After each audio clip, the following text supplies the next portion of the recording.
لو فكرت قبل كده ازاي كبار المستثمرين وصناع القرار في الشركات الكبيرة بياخدوا قرارات صح؟ ازاي بيضمنوا ان استثماراتهم تكون مربحة؟ الجواب بسيط، النمذجة المالية.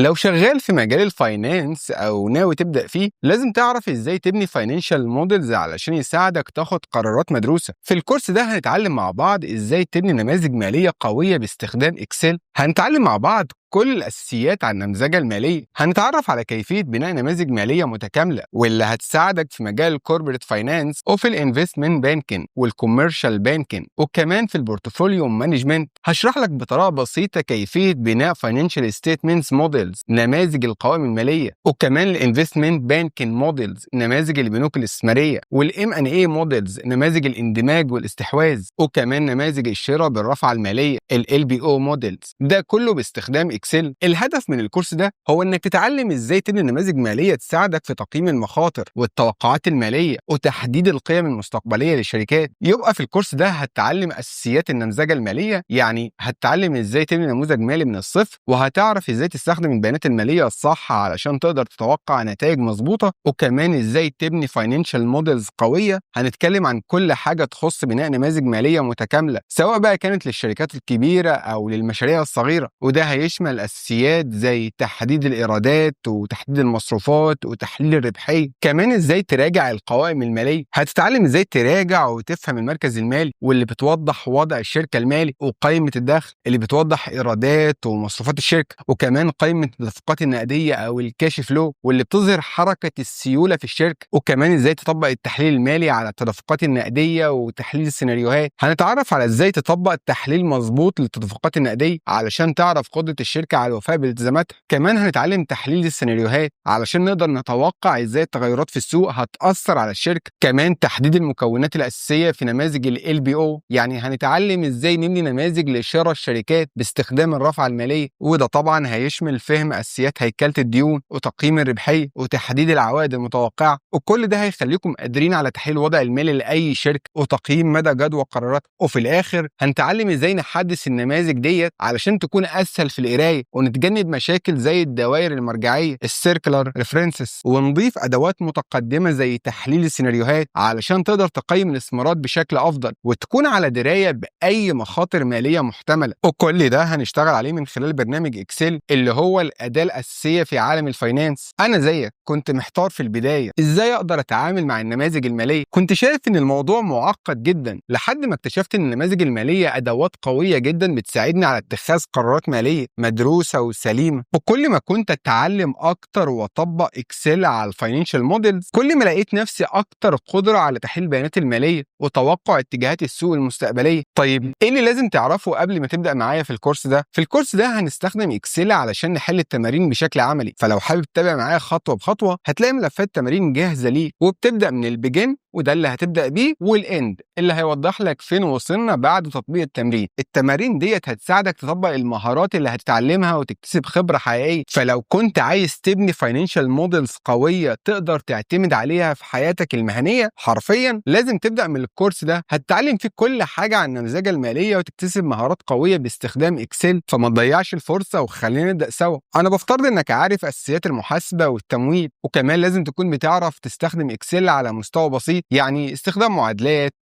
تنقل جوه الاكسل، التبديل ما بين التبويبات، وكمان لازم تكون عندك مهارات اساسيه في استخدام برامج مايكروسوفت اوفيس. وخليك فاكر الفرق ما بين التخمين والتقييم المظبوط هو النموذج المالي اللي تقدر تبنيه. ولو حابب تعرف اكتر عن الكورس او عندك اي استفسار تقدر تتواصل معايا من خلال واتساب، هتلاقي لينك موجود في وصف الفيديو.